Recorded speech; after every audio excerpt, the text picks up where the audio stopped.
IPL 2026ಕ್ಕೆ ಕ್ಷಣಗಣನೆ ಆರಂಭ ಆಗಿದೆ. ಅಂದರೆ ಸೀಸನ್ 19ಕ್ಕೆ ಕ್ಷಣಗಣನೆ ಆರಂಭ ಆಗಿದೆ.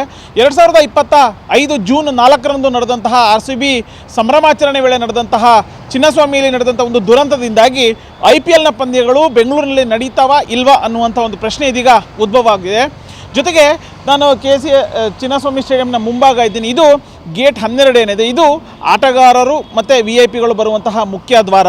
ಇದೀಗ ಆ ಒಂದು ಘಟನೆ ಆದಂತಹ ಬಳಿಕ ಪೊಲೀಸ್ ಇಲಾಖೆ ಆಗಿರ್ಬೋದು ಮತ್ತು ರಾಜ್ಯ ಸರ್ಕಾರ ಒಂದಷ್ಟು KSCAಗೆ ಡೈರೆಕ್ಷನ್ಸನ್ನು ಕೊಟ್ಟಿತ್ತು. ಒಂದಷ್ಟು ಮಾರ್ಗಸೂಚಿಗಳನ್ನು ಬದಲಾವಣೆ ಮಾಡಬೇಕು, ಹಾಗೆ ಒಂದಷ್ಟು ಮಾರ್ಗಗಳನ್ನು ಬದಲಾವಣೆ ಮಾಡಬೇಕು ಅನ್ನುವಂತಹ ಒಂದು ಸೂಚನೆಯನ್ನು ಕೊಟ್ಟಿತ್ತು. ಅದರ ಹಿನ್ನೆಲೆಯಲ್ಲಿ ಈಗಾಗಲೇ KSCAನು ಕೂಡ ಸಿದ್ಧತೆಗಳನ್ನು ಮಾಡ್ಕೊಳ್ತಾ ಇದೆ. ನಾನಿರುವಂತಹ ದೃಶ್ಯ ಜಾಗ ಏನಿದೆ, ಇದು ಗೇಟ್ 11 ಮತ್ತು ಅದು ಗೇಟ್ 14.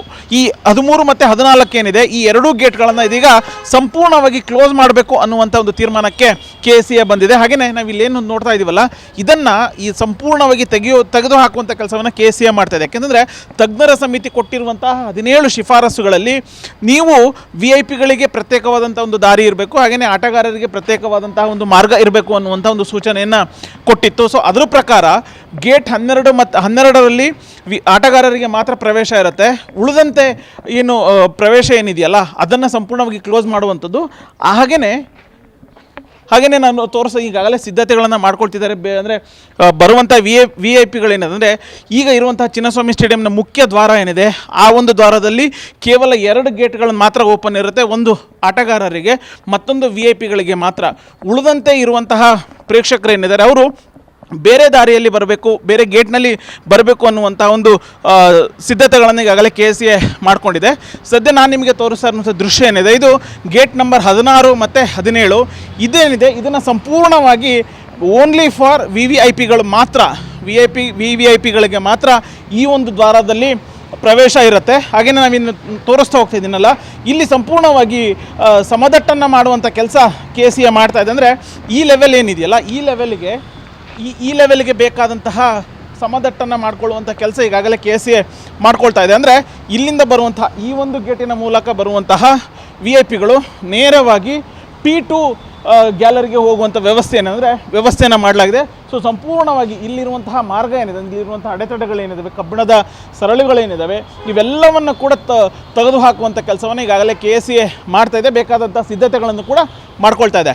ಜೊತೆಗೆ ಈಗ KSCA ನೂತನ ಅಧ್ಯಕ್ಷ ವೆಂಕಟೇಶ್ ಪ್ರಸಾದ್ ಕೂಡ ಒಂದು ಮಾತನ್ನು ಹೇಳಿದರು. ನಾವು IPL 19 ಆಡಿಸ್ಲಿಕ್ಕೆ ಬೇಕಾದಂಥ ಎಲ್ಲ ಸಿದ್ಧತೆಗಳನ್ನು ಕೂಡ ಮಾಡ್ಕೊಂಡಿದ್ದೀವಿ. ತಜ್ಞರ ಸಮಿತಿನೂ ಒಂದಷ್ಟು ಶಿಫಾರಸನ್ನು ಮಾಡಿತ್ತು. ಆಮೇಲೆ ಚಿನ್ನಸ್ವಾಮಿಯ ಸ್ಟೇಡಿಯಂನ ಒಳಗಡೆ ಆಂಬ್ಯುಲೆನ್ಸ್ ಇರಬೇಕು ಅನ್ನುವಂಥದ್ದಾಗಿರ್ಬೋದು, ಅಥವಾ ಫೈರ್ ಸೇಫ್ಟಿ ವಿಚಾರಕ್ಕೆ ಸಂಬಂಧಪಟ್ಟಂತೆ ಇರ್ಬೋದು, ಅಥವಾ ಪ್ರೇಕ್ಷಕರ ಸುರಕ್ಷತಾ ದೃಷ್ಟಿಯಿಂದ ಬೇಕಾದಂಥ ಎಲ್ಲ ಕ್ರಮಗಳನ್ನು ಕೈಗೊಂಡಿದ್ದೀವಿ. ಜೊತೆಗೆ BCCI ಆಗಿರ್ಬೋದು, ಹಾಗೆಯೇ ರಾಜ್ಯ ಸರ್ಕಾರ ತಜ್ಞರ ಸಮಿತಿ ಕೊಟ್ಟಂತಹ ಎಲ್ಲ ಶಿಫಾರಸುಗಳನ್ನು ನಾವು ಫುಲ್ಫಿಲ್ ಮಾಡಿದ್ದೀವಿ. ಆದರೆ ಚಿನ್ನಸ್ವಾಮಿ ಸ್ಟೇಡಿಯಂನಲ್ಲಿ RCB ಮ್ಯಾಚ್ ನಡೀಬೇಕೋ ಬೇಡವಾ ಅನ್ನುವಂಥ ಒಂದು ತೀರ್ಮಾನ ಮಾಡಬೇಕಾಗಿದ್ದು RCB ಮ್ಯಾನೇಜ್ಮೆಂಟು. ನಾವು ಕೂಡ RCB ಮ್ಯಾನೇಜ್ಮೆಂಟಿಗೆ ಮನವಿಯನ್ನು ಮಾಡ್ಕೊಂಡಿದ್ದೀವಿ. ಇಲ್ಲಿ ಬರುವಂತಹ ಪ್ರೇಕ್ಷಕರಿಗೆ ಯಾವುದೇ ರೀತಿಯಾದಂಥ ಸಮಸ್ಯೆ ಆಗಬಾರ್ದು, ಅಥವಾ ಜೂನ್ 2025 ಏನೊಂದು ಕಾಲ್ತುಳಿತ ಆಯಿತು, ಆ ರೀತಿಯಾದಂತಹ ದುರ್ಘಟನೆ ಮತ್ತೆ ಸಂಭವಿಸಬಾರ್ದು ಅನ್ನುವಂಥ ನಿಟ್ಟಿನಲ್ಲಿ ಸುರಕ್ಷತಾ ಕ್ರಮಗಳನ್ನು ಕೈಗೊಂಡಿದ್ದೀವಿ. ಸೊ RCB ಯಾವ ರೀತಿಯಾದಂಥ ಒಂದು ತೀರ್ಮಾನ ಕೈಗೊಳ್ಳುತ್ತೆ, ಯಾಕೆಂತಂದರೆ ಇಲ್ಲಿ ಚಿನ್ನಸ್ವಾಮಿಯ RCBಯ home ground Chinnaswamy stadium. So home ಗ್ರೌಂಡ್ನಲ್ಲಿ ಪಂದ್ಯಗಳನ್ನು ಆಡಬೇಕು ಬೇಡವಾ ಅನ್ನುವಂತಹ ಒಂದು ತೀರ್ಮಾನ RCB ಮ್ಯಾನೇಜ್ಮೆಂಟ್ ಮಾಡಬೇಕಾಗಿದೆ. ಸೊ ಅಂತಿಮವಾಗಿ ಈ ಒಂದು ಚಿನ್ನಸ್ವಾಮಿ ಸ್ಟೇಡಿಯಂನಲ್ಲಿ IPL ಮ್ಯಾಚನ್ನು ನಡೆಸುವಂತಹ ವಿಚಾರ, ಈಗ ಆ ಒಂದು ಚೆಂಡು RCB ಅಂಗಳದಲ್ಲಿದೆ. ಸೊ RCB ಮ್ಯಾನೇಜ್ಮೆಂಟು ಯಾವ ರೀತಿಯಾದಂಥ ಒಂದು ತೀರ್ಮಾನವನ್ನು ಕೈಗೊಳ್ಳುತ್ತೆ ಅನ್ನುವಂಥದ್ದನ್ನು ಕಾದು ನೋಡಬೇಕು. ಕ್ಯಾಮ್ರಾ ಪರ್ಸನ್ ಸಚಿನ್ ಜೊತೆ ಉಲ್ಲಾಸ್ ಕಿರ್ವಾಸೆ, ಗ್ಯಾರಂಟಿ ನ್ಯೂಸ್, ಬೆಂಗಳೂರು.